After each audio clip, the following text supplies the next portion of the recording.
Economic policy के दो important components होते हैं। एक होता है मॉनेटरी पॉलिसी, जिसे हम पिछले लेक्चर में कवर कर चुके हैं, और दूसरा होता है फिस्कल पॉलिसी। अब इन कंपोनेंट्स को और बेहतर तरीके से समझने के लिए हम थोड़ी सी प्रियम्बल की हेल्प लेंगे। अब अगर हम प्रियम्बल को देखें तो हमारे प्रियम्बल में कुछ 5 आइडियल्स हैं। इन्हें हम प्रिंसिपल भी कह सकते हैं, और कुछ एस्पिरेशंस हैं। एस्पिरेशंस का मतलब हुआ कि हम क्या चाहते हैं, हमें क्या अचीव करना है। ठीक है, आकांक्षाएं क्या हैं। अब प्रियम्बल क्या कहता है कि अगर आपको ये एस्पिरेशंस को अचीव करना है तो आप इन प्रिंसिपल्स को फॉलो कीजिए। इन प्रिंसिपल को फॉलो करके आप इन एस्पिरेशंस को अचीव करिए। अब अगर इन एस्पिरेशंस को हम एक एक करके देखें तो यहाँ पे हम देख सकते हैं जस्टिस है, जहाँ पे सोशल, इकोनॉमिक और पॉलिटिकल जस्टिस की बात की जा रही है। लिबर्टी है, thought expression, belief, faith and worship की। इक्वालिटी की बात की जा रही है, स्टेटस एंड अपॉर्चुनिटी की। और फ्रेटर्निटी की बात की जा रही है, जहाँ dignity of the individual and the unity and integrity of nation की बात की जा रही है। अब इन सारे एस्पिरेशंस को, इन सारे प्रिंसिपल्स के अकॉर्डिंगली अचीव करने के लिए गवर्नमेंट ऑफ इंडिया या किसी भी देश की गवर्नमेंट क्या करती है, वो पब्लिक पॉलिसी फॉर्मुलेट करती है। अब ये पब्लिक पॉलिसी अगर हम एक लेमन लैंग्वेज में समझने की कोशिश करें एकदम बेसिक लेवल पे, तो इस पब्लिक पॉलिसी के ढेर सारे डिफरेंट कंपोनेंट्स होते हैं। जैसे कि आपकी हो गई हेल्थ पॉलिसी, और एजुकेशन पॉलिसी भी होती है, और अगर हम बात करें तो फॉरेन पॉलिसी है, एनवायरनमेंट पॉलिसी है, डिफेंस पॉलिसी है। तो इसी तरीके से हमारी यहाँ पे इकोनॉमिक पॉलिसी भी है। अब इसी इकोनॉमिक पॉलिसी के दो कंपोनेंट जो भी हमने बात की, मॉनेटरी पॉलिसी और फिस्कल पॉलिसी, ये होते हैं। मॉनेटरी पॉलिसी हम ऑलरेडी कवर कर चुके हैं, फिस्कल पॉलिसी को हम कवर करेंगे, और ये हमें क्या हेल्प करेंगे, हमें ये इन एस्पिरेशंस को अचीव करने में हेल्प करेंगे, ये जो फिस्कल पॉलिसी है। अब फिस्कल पॉलिसी एक ब्रॉड टर्म हो जाता है, जिसमें एक कंपोनेंट होता है गवर्नमेंट बजटिंग। बट अगर हम बात करें हमारे एग्जाम पॉइंट ऑफ व्यू से, तो हमारे लिए हम ये दोनों मान के चलेंगे कि हमारे लिए सेम है। ठीक है, अब गवर्नमेंट बजटिंग में हमें क्या क्या टॉपिक्स पढ़ने हैं वो हमें जानना है। एक तो सबसे पहले हमें मीनिंग देखना है कि बजट का मीनिंग क्या होता है। बजट और उसके कंपोनेंट्स को हम देखेंगे। टाइप्स ऑफ डेफिसिट, जैसे कि रेवेन्यू डेफिसिट हो गया, फिस्कल डेफिसिट हो गया, प्राइमरी डेफिसिट हो गया, इनको देखेंगे। सोर्सेस ऑफ गवर्नमेंट बोरोइंग क्या है वो हमें देखना है। पब्लिक है, फॉरेन इंस्टीट्यूशंस हैं, फॉरेन गवर्नमेंट्स हैं, वो हम देखेंगे। पब्लिक डेट के बारे में हम थोड़ी सी इंफॉर्मेशन लेंगे। फिर हम FRBM एक्ट के बारे में पढ़ेंगे, जो कि फिजिकल डिसिप्लिन के लिए आया है कि हमारा डेट कितना रहना चाहिए, और हमारा जो डेफिसिट है वो हमें कितना मैनेज करके चलना चाहिए, ताकि जो इकोनॉमिक स्टेबिलिटी है हमारी कंट्री में वो मेंटेन रहे। अब साथ ही साथ इसके बाद एक हमें एनके सिंह कमेटी पढ़नी है, जो कि सेटअप की गई थी FRBM एक्ट को रिव्यू करने के लिए। तो सबसे पहले हम लोग मीनिंग के बारे में जानते हैं। अगर हम मीनिंग को देखें बजट की, तो बजट जो है वो एक स्ट्रेटजी है मैनेज करने की, किस चीज़ को, मनी अवेलेबल विद गवर्नमेंट, अगर हम सिंपल भाषा में कहें तो बजट एक स्ट्रेटजी है जिससे जो गवर्नमेंट है उसके पास जो मनी अवेलेबल है वो मैनेज करती है।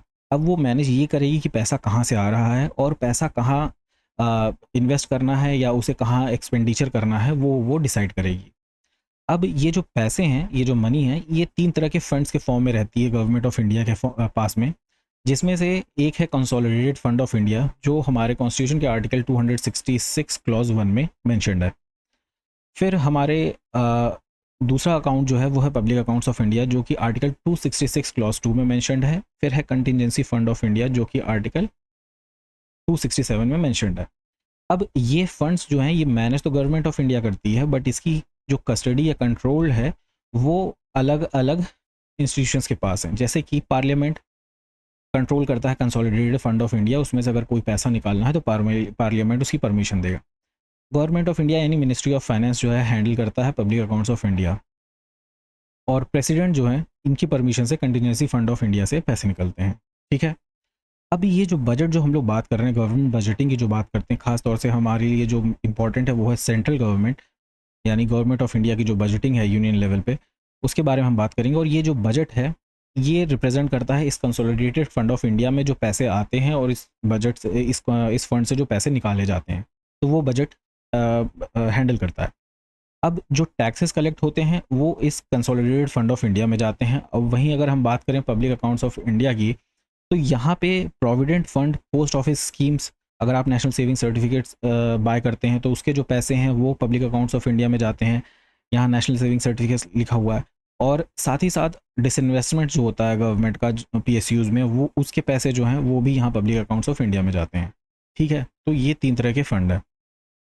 अब अगर हम बजट और बजट के कंपोनेंट्स की अगर हम बात करें, तो बजट जो है उसका जो मैंडेट है हमारे आर्टिकल कॉन्स्टिट्यूशन के 112 में है, जिसे एनुअल फाइनेंशियल स्टेटमेंट कहा जाता है। अब ये एनुअल फाइनेंशियल स्टेटमेंट जो है गवर्नमेंट को प्रेजेंट करना रहता है with respect to expenditure and receipts. ठीक है, अब बजट हम सब जानते हैं कि फ्यूचर के लिए होता है और ये एक फाइनेंशियल ईयर के लिए बनाया जाता है जिसे फिस्कल ईयर कहते हैं। और फिस्कल ईयर कैलेंडर ईयर से डिफरेंट होता है। कैलेंडर ईयर हम 1 जैन से 31 दिसंबर तक देखते हैं, बट जो हमारा फाइनेंशियल ईयर है वो 1 अप्रैल से 31 मार्च नेक्स्ट कैलेंडर ईयर यानी अगले साल तक चलता है। अब यहीं पे अगर हम बात करें कि बजट के कंपोनेंट्स क्या हैं, तो बजट के 2 कंपोनेंट्स हैं, एक रिसीट्स है और एक एक्सपेंडिचर है। सिंपल भाषा में ये कहें तो रिसीट वो है कि जहाँ से पैसे आते हैं, और एक्सपेंडिचर ये है कि पैसे कहाँ स्पेंड किए जाएंगे। ठीक है, अब रिसीट के भी 2 पार्ट हैं, एक रेवेन्यूज रिसीट है, एक कैपिटल रिसीट है। और एक्सपेंडिचर के 2 पार्ट हैं, एक है रेवेन्यू एक्सपेंडिचर, दूसरा है कैपिटल एक्सपेंडिचर। अब अगर हम रेवेन्यू रिसीट की बात करें, तो रेवेन्यू रिसीट में क्या क्या कंपोनेंट्स हैं वो हमें जानना है। रेवेन्यू रिसीट्स में most important tax revenues collect होते हैं, और जहाँ पे डायरेक्ट टैक्स या और इनडायरेक्ट टैक्स इन्वॉल्व रहता है। इनडायरेक्ट टैक्स में हमारे यहाँ पे GST अभी है। और कुछ नॉन टैक्स रेवेन्यू सोर्सेज होते हैं, जैसे इसमें 5 आइटम है, ये प्रीलिम्स के लिए हमारे लिए इंपॉर्टेंट है जो हमें ध्यान रखना है। पहला होता है fees and fines. For example UPSC का आप अगर फॉर्म भरते हैं तो आप जो फीस देते हैं वो रेवेन्यू रिसीट का पार्ट हो जाता है। यूज़र पे चार्जेस, एग्जांपल मेंटेनेंस, अगर आप कहीं पे फॉर एग्जांपल गवर्नमेंट सोसाइटी में रहते हैं या गवर्नमेंट क्वार्टर्स में रहते हैं, या फिर अगर आप कोई सर्विस यूज़ कर रहे हैं जो कि गवर्नमेंट की है, जैसे कि आपने पार्क यूज़ किया, अगर वहाँ पे कोई चार्ज लग रहा है, आप नेशनल पार्क में गए हैं, कहीं पे गए हैं, तो वहाँ पे जो चार्जेस लगते हैं वो जो कलेक्ट होते हैं वो नॉन टैक्स रेवेन्यू का पार्ट होते हैं। Profits and dividends from PSUs। अब जितनी भी PSUs हैं, फॉर एग्जांपल कोल इंडिया है, इनका जो प्रॉफिट होता है या डिविडेंड होता है वो जो गवर्नमेंट के पास जाता है वो नॉन टैक्स रेवेन्यू का सोर्स होता है। ठीक है, फिर interest received on loans given by government of India. अब गवर्नमेंट ऑफ इंडिया क्या करती है, स्टेट्स को लोन देती है, अदर इंस्टीट्यूशंस को गवर्नमेंट ऑफ इंडिया लोन देती है, तो उस लोन पे जो इंटरेस्ट आता है वो हमारे लिए नॉन टैक्स रेवेन्यू का सोर्स रहता है। ठीक है, जो कि रेवेन्यू रिसीट का पार्ट है। ठीक है, फिर उसके बाद grants to government of India. अब गवर्नमेंट ऑफ इंडिया को अगर कोई चैरिटी आती है या कोई ग्रांट मिलता है तो वो भी हमारा जो है नॉन टैक्स रेवेन्यू के अंडर में आ जाता है। ठीक है, अब वहीं अगर हम कैपिटल रिसीट की बात करें तो कैपिटल रिसीट्स में हमारे पास बोरोइंग या loan taken by government of India. अब गवर्नमेंट ऑफ इंडिया क्या करती है कि foreign institutions, for example IMF, World Bank और foreign government, for example Japan, इन सब जगहों से जब हमें लोन मिलता है तो वो हमारे लिए कैपिटल रिसीट की तरह काम करती है। ठीक है, फिर जब हम डिसइन्वेस्टमेंट करते हैं, sale of PSU shares less than 51%, तो वो हमारा जो है वो कैपिटल रिसीट में आता है। रिकवरी ऑफ लोन, यानी अगर हम बात करें कि जब हम यहाँ कह रहे थे कि loan given by government of India जो कि हमारा नॉन टैक्स रेवेन्यू था, यहाँ पे जो इंटरेस्ट आ रहा है वो, यानी इंटरेस्ट रिसीव्ड, वो नॉन टैक्स रेवेन्यू का पार्ट है। बट जो हमने प्रिंसिपल अमाउंट दिया था, फॉर एग्जांपल हमने 1,000 रुपये दिए थे, गवर्नमेंट ने 1,000 रुपये किसी को दिए थे, अब इस पे गवर्नमेंट ने जो है इंटरेस्ट जो चार्ज किया वो अराउंड 200 रुपीज़ हुआ। ठीक है, तो 200 रुपीज़ जो आया वो नॉन टैक्स रेवेन्यू का पार्ट हो जाएगा, बट जिस दिन ये 1,000 रुपीज़ वापस आएंगे वो हमारा हो जाएगा कैपिटल रिसीट का पार्ट। इसे कहते हैं रिकवरी ऑफ लोन। ठीक है, यानी प्रिंसिपल अमाउंट। और यहाँ पे लिखा हुआ है interest on this loan under non tax revenue. ठीक है, अब जो नंबर 1 यहाँ पे मैंशनड है ये हमारा डेट क्रिएटिंग कैपिटल रिसीट। मतलब अगर हम यहाँ पे जो लोन ले रहे हैं, हमारा कैपिटल रिसीट के पार्ट तो ये है, बट ये हमारे लिए डेट क्रिएट कर रहा है, यानी कर्ज हमारे लिए क्रिएट कर रहा है। अब ये जो है दूसरा, सेकंड एंड थर्ड जो है, ये हमारे एसेट को रिड्यूस कर रहा है। जब हम डिसइन्वेस्टमेंट करते हैं, अगर हम अपने जो गवर्नमेंट का जो पीएसयू है, फॉर एग्जांपल बीएसएनएल था, अब उसमें जब गवर्नमेंट डिसइन्वेस्टमेंट किया, उसको जब बेचा, उसके शेयर्स को बेचा तो वो उससे क्या हुआ, हमारे पास जो एसेट था वो हमारा रिड्यूस हो गया। ठीक है, अब हमारे पास वो जो सिस्टम था, यानी हमारे फॉर एग्जांपल टावर्स थे या जो भी फंक्शन, जो भी मशीन्स यूज़ हो रही थी उस कम्युनिकेशन सिस्टम में, वो जब हम सेल करते हैं तो उससे हमारा जो एसेट है वो रिड्यूस करता है। ठीक है, और इसी तरीके से रिकवरी ऑफ लोन यानी प्रिंसिपल अमाउंट जो है, ये नॉन डेट क्रिएटिंग रिसीट है। ठीक है, इनसे कर्ज तो नहीं बनता है, बट जो नंबर 2 है डिसइन्वेस्टमेंट है, इससे एसेट रिड्यूस होता है। नंबर 3 से ये नॉन डेट क्रिएटिंग, इसमें कोई एसेट इन्वॉल्व नहीं है। ठीक है, तो ये तो बात होगी कैपिटल रिसीट की। अब अगर हम रेवेन्यू एक्सपेंडिचर की बात करें तो रेवेन्यू एक्सपेंडिचर हमें 6 आइटम्स को याद रखना है। अब एडमिनिस्ट्रेटिव एक्सपेंसेस जो होते हैं गवर्नमेंट ऑफ इंडिया के, फॉर एग्जांपल सैलरीज और पेंशन जब गवर्नमेंट ऑफ इंडिया देती है तो वो रेवेन्यू एक्सपेंडिचर में काउंट होता है। अब रेवेन्यू एक्सपेंडिचर में क्यों काउंट हो रहा है, क्योंकि उससे हम कोई बाद में हमें वो इंटरेस्ट नहीं दे रही है वो चीज़, अगर हम इन्वेस्टमेंट कर रहे हैं, ये एक तरीके का इन्वेस्टमेंट हुआ जो हम पे कर दे रहे हैं, बट उसके रिटर्न में हमें कुछ नहीं मिल रहा है। ठीक है, वो फर्दर जनरेट नहीं कर रहा है पैसा, जो ये पैसा गया, इसलिए ये रेवेन्यू एक्सपेंडिचर में आता है। For example subsidies, food, fertiliser और क्रूड ऑयल की जो हम सब्सिडीज़ देते हैं, वो हमारा कैपिटल एक्सपेंडिचर नहीं हुआ। कैपिटल एक्सपेंडिचर अगर कोई चीज़ होती है तो वो फ्यूचर में रिटर्न देती है, बट हमने एक बार सब्सिडी दे दी फूड, फर्टिलाइज़र या क्रूड ऑयल के किसी भी सब्सिडी जब हम दे देते हैं तो वो पैसा हमें नहीं मिलेगा वापस, मतलब गवर्नमेंट को नहीं मिलेगा वापस, तो वो आता है आपका रेवेन्यू एक्सपेंडिचर में। ठीक है, गवर्नमेंट स्कीम्स में फॉर एग्जांपल डीबीटी है, डायरेक्ट बेनिफिट ट्रांसफ़र जो है गवर्नमेंट का, वो अगर फार्मर्स को 2000 रुपीज़ अगर दे रही है, 6000 रुपीज़ पर ईयर अगर मिल रहा है, फार्मर्स को मिल रहा है, तो ये 6000 रुपीज़ वो वापस नहीं लेगी। ये उनके लिए एक्सपेंडिचर है, रेवेन्यू एक्सपेंडिचर, मतलब वो दोबारा जनरेट नहीं करेगा पैसा, जो पैसा वो दे रहे हैं। अब यहीं पे अगर उन्होंने कैपिटल रिसीट अगर कोई होता, अगर वो कैपिटल एक्सपेंडिचर होता, अगर उन्होंने इन्वेस्टमेंट रोड में किया होता, वही पैसा रोड में लगा होता, तो इस रोड पे अगर टोल बना होता तो ये टोल टैक्स जो कलेक्ट किया जाता वो कहीं ना कहीं वो कैपिटल रिसीट का पार्ट हो जाता। ठीक है, रेवेन्यू रिसीट का पार्ट हो जाता वो, मैंने कैपिटल रिसीट बोल दिया बट वो रेवेन्यू रिसीट का पार्ट हो जाता है। ठीक है, यहीं पे अगर हम डिफेंस में एक्सपेंडिचर कर रहे हैं तो वो भी हमारा जो है रेवेन्यू एक्सपेंडिचर है। हमें जो फोर्सेज अपनी मेंटेन करके रखनी है हर वक्त के लिए, वो उस पर हम खर्चा हमेशा कर रहे हैं। ठीक है, इन रिटर्न बट कोई पैसा जनरेट नहीं हो रहा, बट हमें एक सिक्योरिटी मिल रही है, तो वहाँ पे जो खर्चा हो रहा है वो हमारा रेवेन्यू एक्सपेंडिचर में आएगा। Interest paid by government of India, वो हमारा रेवेन्यू एक्सपेंडिचर में होगा, क्योंकि ये जो इंटरेस्ट हमने पे किया, फॉर एग्जांपल जब हम लोन ले रहे थे, हमें अगर हमने 1000 रुपये का गवर्नमेंट ऑफ इंडिया ने लोन लिया, अब जो गवर्नमेंट ऑफ इंडिया को इस पर फॉर एग्जांपल फिर से हम समझ लेते हैं, इसमें 200 रुपये इनको इंटरेस्ट पे करना है। अब ये 200 रुपये एक लमसम अमाउंट में तो देने नहीं होंगे, फॉर एग्जांपल 10 रुपये उनको देने हैं हर महीने। ठीक है, अब ये जो 10 रुपये हर महीने जा रहे हैं एज एन इंटरेस्ट, वो इंटरेस्ट जो है वो रेवेन्यू एक्सपेंडिचर में काम आएगा, क्योंकि हमें जो है ये जो पैसा है, इसे डेट सर्विसिंग भी कहते हैं, इस पैसे को जो हमने लोन लिया है, इस पैसे के अगेंस्ट में हमें 10 रुपये एज एन इंटरेस्ट देने पड़ते हैं। ये हमारा कोई काम का नहीं है, ये हमारे लिए दोबारा कैपिटल या हमारे लिए फर्दर फ्यूचर में कोई पैसा दोबारा जनरेट नहीं करेगा, तो ये हमारा रेवेन्यू एक्सपेंडिचर हो जाता है। ठीक है, अब grants given by government of India example to states. अब ग्रांट्स डिफरेंट होते हैं लोन से। गवर्नमेंट ऑफ इंडिया ने अगर लोन दिया है स्टेट्स को तो उस पर उसको इंटरेस्ट मिलेगा, बट जब ग्रांट दिया जाता है तो ग्रांट एक लमसम अमाउंट रहता है, फॉर एग्जांपल 50,000 करोड़ अगर दे दिए गए तो वो कभी गवर्नमेंट ऑफ इंडिया वापस नहीं लेगी स्टेट से, तो वो फर्दर जो है गवर्नमेंट ऑफ इंडिया के लिए वो एसेट नहीं क्रिएट कर रहा है कि वो रोड में इन्वेस्टमेंट अगर हो जाता है या किसी इंफ्रास्ट्रक्चर में, फिजिकल इंफ्रास्ट्रक्चर में इन्वेस्टमेंट हो जाता, तो हो सकता है कि वहाँ से टैक्स कलेक्शन होता तो वो वापस दोबारा पैसे आते, बट यहाँ पे जो पैसे दे दिए गए हैं ये वापस नहीं मिलेंगे, तो ये रेवेन्यू एक्सपेंडिचर होता है। ठीक है, अब वहीं अगर कैपिटल एक्सपेंडिचर की अगर हम बात करें तो कैपिटल एक्सपेंडिचर जैसे हम बात करें तो money spend of physical infrastructure. For example आप हाईवेज बना रहे हैं, आपने रेलवे ट्रैक्स ले डाउन किए हैं, ठीक है, आपने और भी मेट्रो सर्विसेज स्टार्ट की।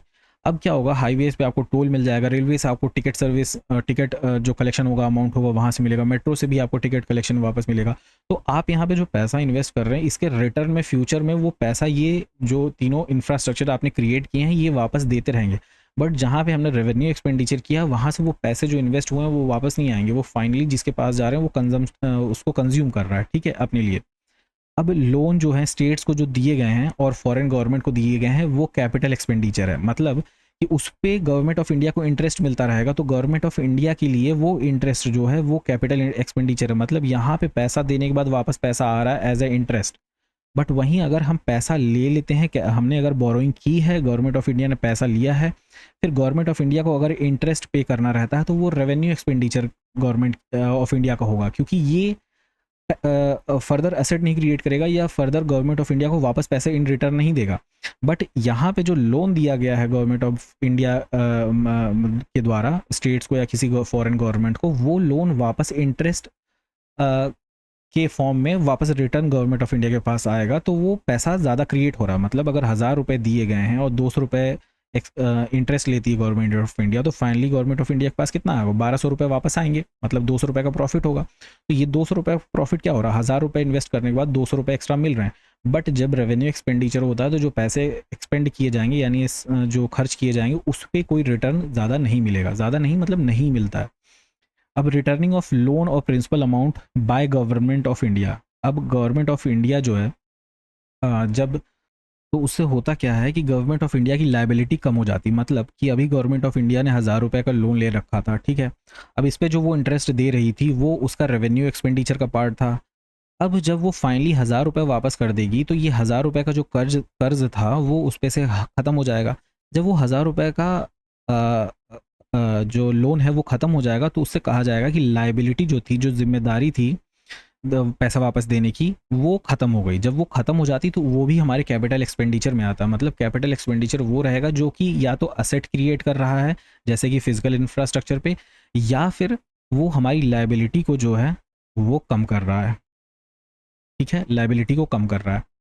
अब यहीं पे अगर हम कैपिटल रिसीट की जब हम बात कर रहे थे तो वहाँ पे क्या हो रहा था कि हमारे जो एसेट हैं वो या तो रिड्यूस होते हैं, ठीक है, जो सेकंड नंबर का केस था कैपिटल रिसीट में, एसेट रिड्यूस होते हैं, या फिर हमारी जो लाइबिलिटी है वो बढ़ती है। कैसे लाइबिलिटी बढ़ती है हमारे कैपिटल रिसीट में, जब हम लोन लेते हैं, जब हमने लोन लिया 1000 रुपये का तो हमारे ऊपर एक कर्ज आ गया, ये जिम्मेदारी आ गई कि हमें वो वापस देना है, ठीक है, तो उसकी वजह से वो कैपिटल रिसीट का पार्ट हो जाएगा, ये लाइबिलिटी कहलाएगी क्योंकि वहाँ पे लाइबिलिटी बढ़ रही है। अब यहाँ पे 1000 रुपये जब वापस दिएगा तो लाइबिलिटी ख़त्म हो गई, जब लाइबिलिटी ख़त्म हो जाती है तो उसे कहा जाता है कैपिटल एक्सपेंडिचर। अब क्यों ये सब हो रहा है, क्योंकि इसकी डेफिनेशन ही ऐसी है, या तो वो एसेट क्रिएट होगा, अगर एसेट क्रिएट हो रहा है तो वो कैपिटल एक्सपेंडिचर है, जैसे फिजिकल इंफ्रास्ट्रक्चर में आप रोड हाईवेज कंस्ट्रक्ट कर रहे थे। लोन जब आप किसी फॉरेन गवर्नमेंट को दे रहे हैं तो वो क्या कर रहा है कि वो आपको वापस पैसे दे रहा है, एक तरीके का वो एसेट की तरह काम कर रहा है जो कि रिटर्न दे रहा है इन्वेस्टमेंट के बाद। रिटर्निंग ऑफ लोन ये आपकी जो लायबिलिटी कम करेगा, वो भी आपका कैपिटल एक्सपेंडिचर रहेगा। अगर वो कोई चीज़ आपकी लायबिलिटी बढ़ा रही है तो वो आपका कैपिटल रिसीट है। कोई भी चीज़ कोई भी इकोनॉमिक एक्टिविटी जो है वो अगर आपके एसेट को डिक्रीज़ कर रही है, जैसे डिसइन्वेस्टमेंट कर रहे थे आप पीएसयूज़ में, जब आपने डिसइन्वेस्टमेंट किया तो आपके एसेट जो थे, आपकी बिल्डिंग से आपने बेच दी, आपने आपके फॉर एग्जांपल जितने भी लैंड था उस कैंपस में वो आपने बेच दिया, ये आपका एसेट हो सकता था, ठीक है, बट आपने उसे बेच दिया तो वो हो जाएगा आपका कैपिटल रिसीट में, ठीक है। और क्यों रेवेन्यू में, ये रेवेन्यू रिसीट में, क्योंकि रेवेन्यू में क्या हो रहा है, रेवेन्यू में ना तो हमारा एसेट डिक्रीज़ हो रहा है, ना तो क्रिएट हो रहा है, ना तो डिक्रीज़ हो रहा है, ठीक है। हमने सैलरी के लिए पैसे दे दिए तो इससे कोई फ़र्क नहीं पड़ा हमारे एसेट पे, हमने ना कुछ बेचा जो हमारे पास एसेट था, और ना ही हमने कुछ लाइबिलिटी जो है वो क्रिएट की, ना तो वो रिड्यूस की, ठीक है। ना तो एसेट क्रिएट हो रहा, ना तो लाइबिलिटी, ना तो एसेट क्रिएट हो रहा, ना तो एसेट डिक्रीज़ हो रहा, ना तो लाइबिलिटी क्रिएट हो रही है, ना तो लाइबिलिटी डिक्रीज़ हो रही है, ठीक है। अब हम इसको एक एग्जाम्पल से समझते हैं। पहला केस हम लेते हैं। पहले केस में क्या है कि गवर्नमेंट ऑफ इंडिया ने जब लोन लिया तो ये कैपिटल रिसीट का पार्ट हो जाएगा, ठीक है, क्योंकि हमारा क्या हो रहा है, लाइबिलिटी क्रिएट हो रही है क्योंकि हमें उस लोन को रिटर्न करना है। अब उस लोन पे हम इंटरेस्ट पे कर रहे हैं। अब जो हम इंटरेस्ट पे कर रहे हैं वो हमारे लिए असेट क्रिएट नहीं कर रहा, हमारा ना तो हमारी लाइबिलिटी बढ़ा रहा है, ना तो लाइबिलिटी घटा रहा है, ना तो असेट बढ़ा रहा है, ना तो असेट घटा रहा है। बट ये जो इंटरेस्ट हमने पे किया है ये हमें रिटर्न भी नहीं दे रहा है, यानी एसेट भी नहीं क्रिएट कर रहा, तो ये हमारे लिए रेवेन्यू एक्सपेंडिचर हो जाएगा। अब जब हम इस रेट जो हमारा अमाउंट था, हमने जो लिया था, जो प्रिंसिपल अमाउंट था 1000 रुपये का, अगर हम मान लें, तो उस 1000 रुपये को जैसे ही हम वापस करेंगे तो वो हमारा कैपिटल एक्सपेंडिचर में आ जाएगा, क्योंकि वो हमारी लायबिलिटी डिक्रीज़ कर रहा है। ठीक है, अगर हमारी लायबिलिटी डिक्रीज़ होगी तो हमारा वो कैपिटल एक्सपेंडिचर रहेगा, अगर हमारी लायबिलिटी बढ़ रही है तो हमारी कैपिटल रिसीट में आता है। ठीक है, अब केस 2 लेते हैं। यहाँ पे गवर्नमेंट ऑफ इंडिया ने लोन लिया था, यहाँ पे गवर्नमेंट ऑफ इंडिया ने लोन दिया है। अब जब गवर्नमेंट ऑफ इंडिया लोन देगी तो वो कैपिटल एक्सपेंडिचर कहलाएगा। ठीक है, क्योंकि गवर्नमेंट ऑफ इंडिया ने एसेट क्रिएट किया। एसेट क्या है कि अब उससे इंटरेस्ट आएगा, बट जब वो इंटरेस्ट आएगा तो वो रेवेन्यू रिसीट का पार्ट हो जाएगा। ठीक है, अब जब फाइनली जो है, जो गवर्नमेंट ऑफ इंडिया उस प्रिंसिपल अमाउंट को रिकवर करेगी, कैपिटल रिसीट को रिकवर करेगी, तो वो प्रिंसिपल अमाउंट को जब वो रिकवर करेगी तो वो उसके कैपिटल रिसीट का पार्ट हो जाएगा। क्यों? क्योंकि हमारा जो एसेट था वो हमारे पास वापस आ गया, यानी कैश जो था, जो हमने लोन दिया था, वो हमारे पास वापस आ गया। ठीक है, अब अगर हम बात करें रेवेन्यू रिसीट और एक्सपेंडिचर रिसीट को जब हम कंबाइंड देखते हैं तो उसे हम रेवेन्यू बजट कहते हैं, और कैपिटल रिसीट और कैपिटल एक्सपेंडिचर को जब हम साथ में कंबाइन करते हैं तो उसे हम कैपिटल बजट कहते हैं।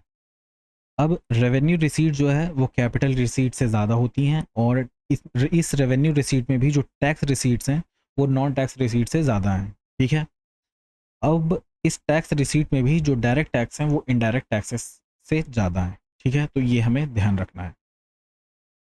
अब अगर हम डेफ़िसिट की बात करें तो 3 तरह के डेफ़िसिट हमें यहाँ पे ध्यान देने हैं।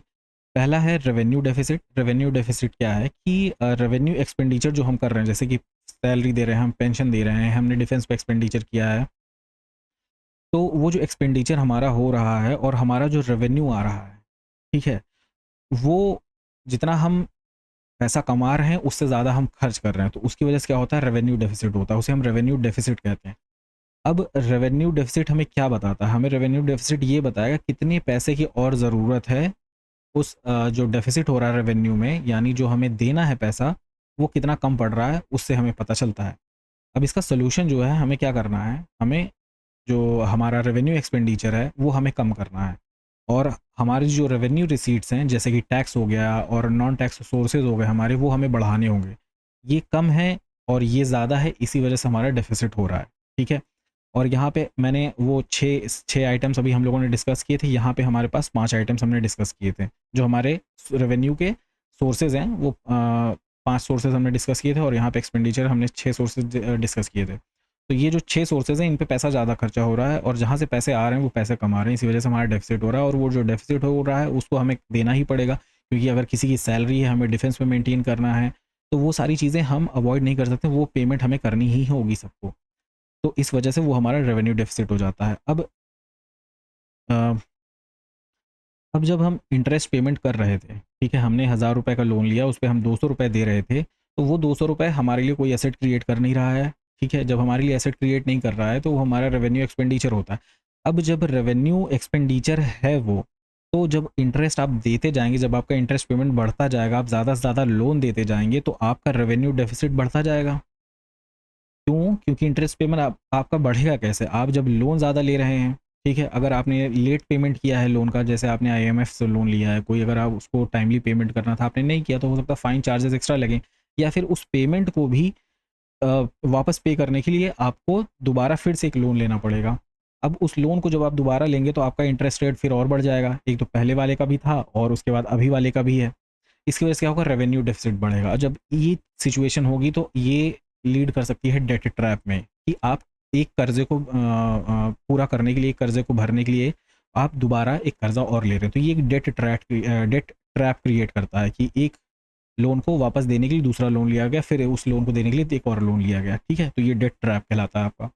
अब यहीं पे अगर हम फिजिकल डेफिसिट की बात करें, तो यहाँ पे हम क्या करते हैं कि हमारा जो एक्सपेंडिचर है, ठीक है, एक्सपेंडिचर बजट जो हमारा है, revenue expenditure plus capital expenditure, उसमें से हम सब्ट्रैक्ट कर देते हैं क्या, रेवेन्यू रिसीट और कैपिटल रिसीट। अब ये हमारा, और इसमें से हम यहाँ पे हम इन बोरोइंग्स को हटाते हैं। हम बोरोइंग्स को क्यों हटाते हैं, इस पूरे जो हम हमारा जो एक्सपेंडिचर बजट है, हम कितना खर्च कर रहे हैं और हमारे पास कितना पैसा आ रहा है, ये टोटल हमारे पास पैसा आ रहा है, ये हम खर्च कर रहे हैं। अब इसमें से हम उन पैसों को हटा देते हैं जो हम उधार लेते हैं, यानी हम लोग जो बोरो करते हैं उसे हम हटा देते हैं। क्यों हटा देते हैं? इससे हमें ये पता चलता है कि हमें कितना बोरोइंग्स लेनी है वो हमें पता चलती है, ठीक है।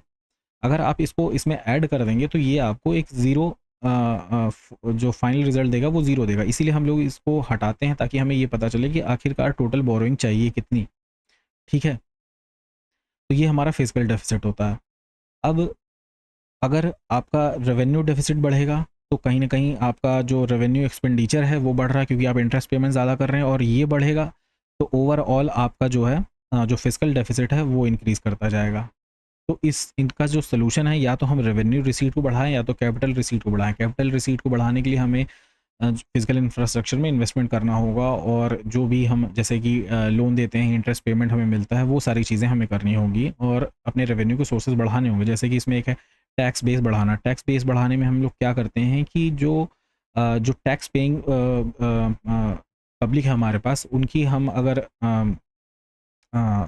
जो उनका जो नंबर है, टोटल नंबर, अगर उनकी टोटल नंबर इंक्रीज़ करता है तो हमारे पास जो रेवेन्यू आएगा वो ज़्यादा आएगा टैक्स से, ठीक है।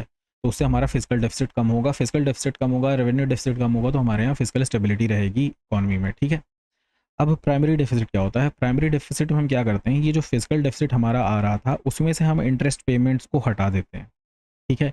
यहाँ पे इंटरेस्ट पेमेंट्स एडेड हैं, केवल हम बोरोइंग्स को हटा रहे हैं और यहाँ पे हम इंटरेस्ट पेमेंट्स को हटा देते हैं। इससे हमें ये पता चलता है कि इंटरेस्ट पेमेंट के अलावा जो हमने लोन लिया उसके अलावा हमारे विद इन इकोनॉमी जो है कितना जो है हमारे पास डेफिसिट है, कि हम कितना कमा रहे हैं और हम कितना खर्च कर रहे हैं, वो हमारा ये प्राइमरी डेफिसिट बताता है। प्राइमरी मतलब बेसिक फंडामेंटल, अब हिंदी में कहें तो मूलतः कितना जो घाटा है वो कितना है हमारा, ठीक है। तो हमारा घाटा कैसे होगा? अगर हम पैसे कम कमा रहे हैं और ज़्यादा हम उसे खर्च कर रहे हैं तो वो हमारा प्राइमरी डेफिसिट बताएगा, ठीक है। अब जब हम इसको हटा देंगे तो हमें ये पता चल जाएगा कि इंटरेस्ट पेमेंट देने के लिए हमें और कितना खर्चे चाहिए और कितने बोरोइंग करनी है अगर हम इंटरेस्ट पेमेंट करना चाह रहे हैं। तो प्राइमरी डेफिसिट हमारा ये बताता है। तो डेफिसिट कोई भी है यहाँ पे जो भी है इन सबको कम होना पड़ेगा, कम करना पड़ेगा। उसके लिए हमें क्या करना है, बेसिक चीज़ है कि हमारा जो रेवेन्यू का सोर्स है वो हमें बढ़ाना पड़ेगा। हमारे पास जो पैसा इनकम आ रहा है वो हमें बढ़ाना पड़ेगा, ठीक है। तो ये तो हो गया डेफिसिट के टाइप्स। अब यहाँ पे सोर्सेज़ के बारे में हम लोग बात करेंगे, गवर्नमेंट सोर्सेज़ की। इस गवर्नमेंट कहाँ-कहाँ से बोरोइंग करती है। अब गवर्नमेंट जो है वो पब्लिक से बोरोइंग करती है, ठीक है।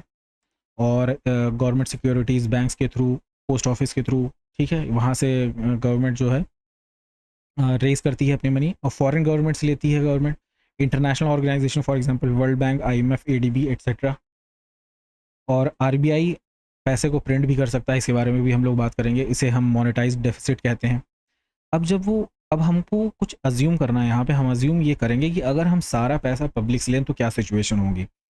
अब सारा पैसा लें या फिर ज़्यादा पैसा लेते हैं पब्लिक से तो एक सिचुएशन क्रिएट होती है जिसको हम कहते हैं क्राउडिंग आउट इफेक्ट। और इसको ये कैसे होता है वो हम जानेंगे कि जब गवर्नमेंट को पैसे चाहिए होते हैं तो वो या तो बैंक से लेती है और बैंक में जो डिपॉजिट्स रहते हैं वहाँ से बैंक में पब्लिक ने डिपॉजिट किया, बैंक ने इन्वेस्टमेंट किया गवर्नमेंट सिक्योरिटीज़ में, या फिर public directly government securities buy कर रही है, या फिर कोई आपने स्कीम ली, नेशनल सेविंग सर्टिफिकेट जो पोस्ट ऑफिस से आप लेते हैं या किसी स्कीम में आपने इन्वेस्टमेंट किया तो वहाँ से पैसा जो है गवर्नमेंट ऑफ इंडिया के पास जाता है, ठीक है। और वो एक सेविंग्स रहता है आपका जो जाता है, बट ये जो है ये लिमिटेड अमाउंट रहता है। एक इकोनॉमी में जितनी भी लोग हैं उनके पास जो पैसा है वो लिमिटेड है। अब वो पैसा अगर उसका ज़्यादा से ज़्यादा हिस्सा जो है अगर वो गवर्नमेंट के पास चला गया तो उसकी वजह से क्या होता है, जो प्राइवेट सेक्टर है उसके पास पैसे कम हो जाते हैं, ठीक है। अब ये पैसे अगर बैंक में रहते तो बैंक्स लोन देती, तो लोन जो देती वो किसी को वो इन्वेस्टमेंट होता कहीं ना कहीं इकोनॉमी में, हो सकता है इंफ्रास्ट्रक्चर क्रिएट करने को होता, नई मशीन लगाने के लिए होता, नई फैक्ट्री लगाने के लिए होता।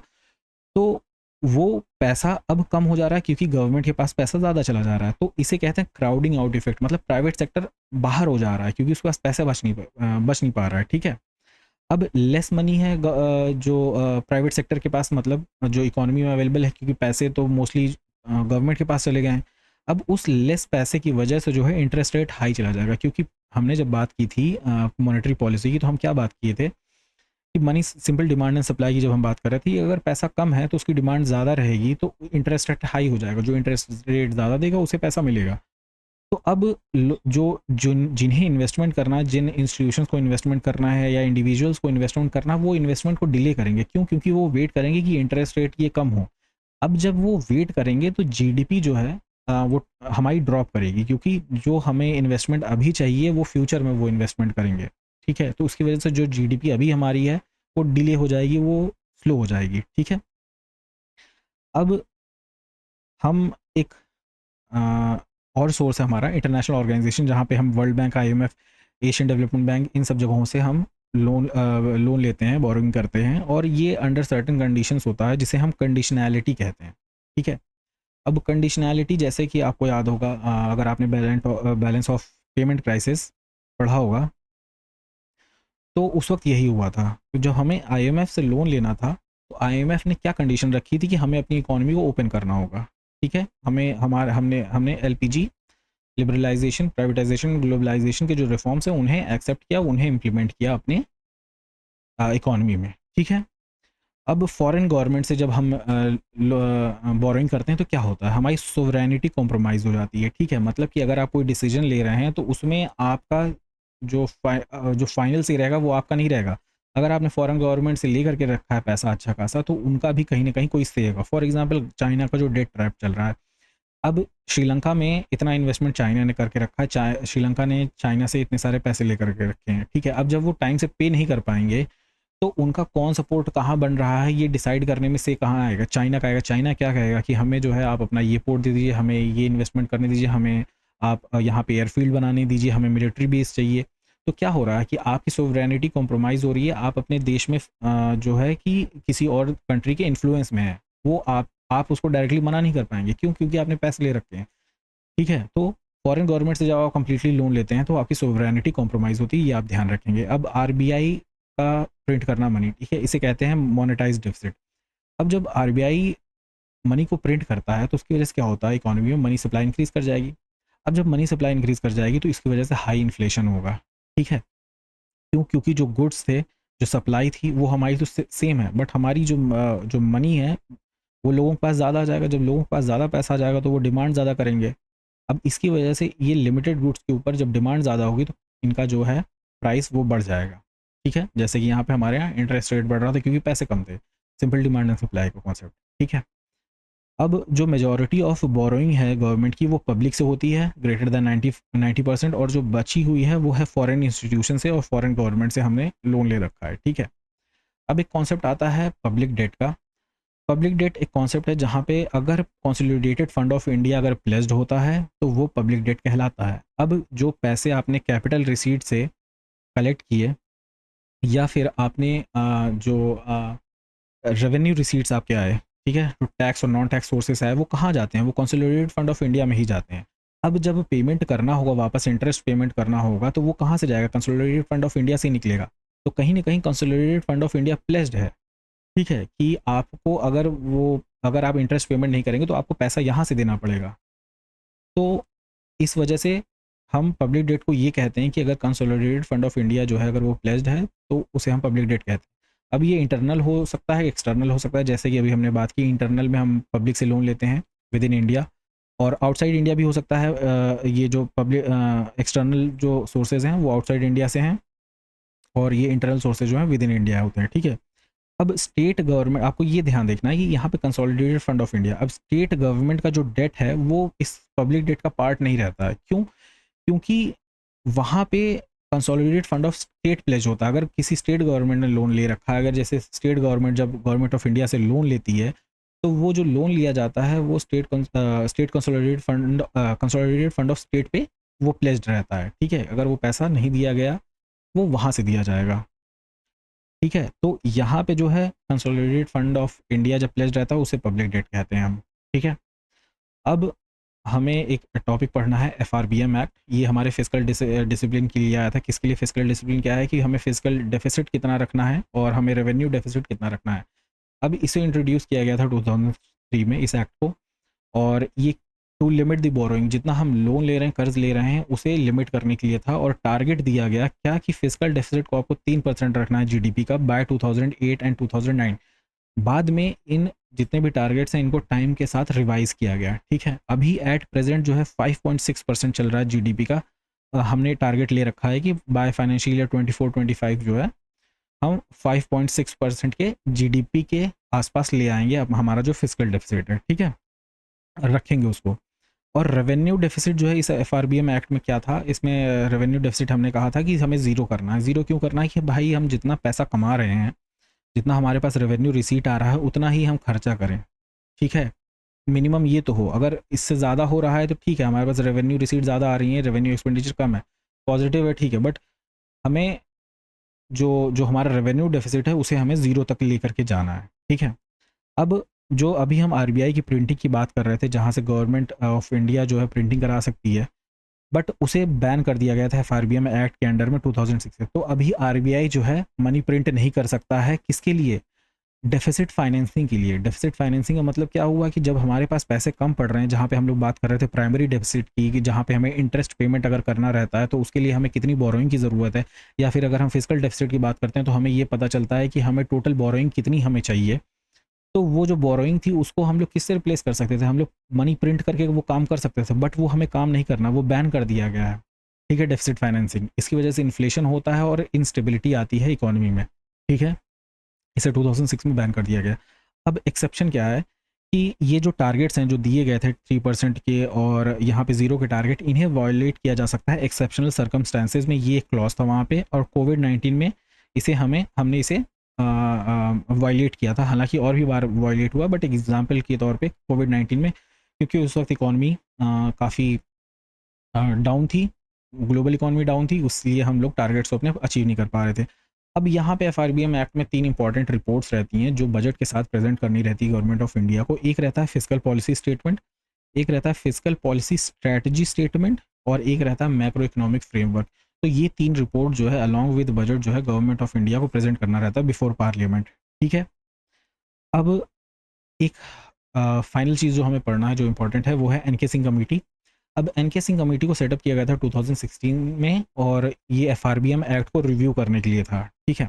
अब इन्होंने कुछ रिकमेंडेशन दिए, जैसे government must focus on general debt. अब हमने पब्लिक डेट की बात की है, अब जनरल डेट क्या है? जनरल डेट में government public debt plus state government का जो डेट है, यानी सेंट्रल गवर्नमेंट का जो डेट है प्लस स्टेट गवर्नमेंट का जो डेट है, ये दोनों कंबाइंड होकर के हमारा जनरल डेट बनाता है, बट पब्लिक डेट में केवल सेंट्रल गवर्नमेंट का रहेगा, ठीक है, ये ध्यान देंगे आप। अब वो 2007 में रिकमेंडेशन दी गई, उस वक्त 68% ऑफ जीडीपी जो है था, और वो टारगेट उस वक्त दिया गया कि 60% आप लेकर के आइए। उस वक्त 68% हमारा जनरल डेट जो था टोटल मिला करके वो 68% जीडीपी का था, बट उसे कहा गया टारगेट कि आप 60% लेकर के आइए। बट क्योंकि कोविड था, हाल फिलहाल में इकॉनमी काफ़ी डाउन ट्रेंड थी, तो हमारा जो जनरल डेट है वो 84% के कहीं ना कहीं आसपास चल रहा है, ठीक है। अब इन्होंने क्या किया, इनकी सिंह कमेटी ने, इन्होंने फिजिकल डेफिसिट का जो टारगेट है उन्होंने कहा कि 3% पे लेकर के आना है, वही बात कही, और इन्होंने कहा इसको स्टेबलाइज करना है कि उसी के आसपास रखना है फिजिकल डेफिसिट को, ठीक है। रेवेन्यू डेफिसिट को इन्होंने कहा कि 0.8% तक हमें जीडीपी के लेकर के आना है, ठीक है। अब एस्केप क्लॉज जो था हमारा, कि जो एक्सेप्शनल सर्कमस्टेंसेज हैं वहाँ पे हम टारगेट्स को वॉयलेट कर सकते हैं। कौन से टारगेट को? ये जो फिजिकल डेफिसिट का 3% का टारगेट है और जनरल डेट का ये सारे टारगेट जो हैं, ये हम वॉयलेट कर सकते हैं। बट यहाँ पे एस्केप क्लॉज में जो एनके सिंह कमेटी ने कहा, उन्होंने कहा कि 0.5% का आप डेविएशन कीजिए, इससे ज़्यादा डेविएशन मत कीजिए, ठीक है। तो ये थी एनके सिंह कमेटी की रिकमेंडेशंस। आई होप कि आपको चीज़ें समझ में आई होंगी, और ये हमारा फाइनल स्लाइड था। अब हम अ, एक बार इसको देख लेते हैं हमने क्या कहा। एनके सिंह कमेटी, हमने एफआरबीएम एक्ट पढ़ लिया, हमने पब्लिक डेट पढ़ा, हमने सोर्सेज ऑफ गवर्नमेंट बोरोइंग पढ़ा, हमने डेफिसिट, कैपिटल एक्सपेंडिचर, ठीक है। तो लगभग लगभग हमने सारी चीज़ें जो हमने शुरुआत में लेक्चर की बात की थी वो सारी चीज़ें हमने कवर कर ली। हमने मीनिंग को कवर किया, हमने बजट कंपोनेंट को कवर किया, टाइप्स ऑफ डेफिसिट को हमने कवर किया, sources, public debt, FRBM act और एनके सिंह कमेटी को हमने कवर कर लिया। तो आई होप कि आपको इस लेक्चर से कुछ हेल्प मिलेगी, और अगर आपको कोई क्वेश्चन है तो आप कमेंट सेक्शन में ज़रूर पूछते हैं, और आपसे नेक्स्ट लेक्चर में मिलते हैं। तब तक के लिए धन्यवाद।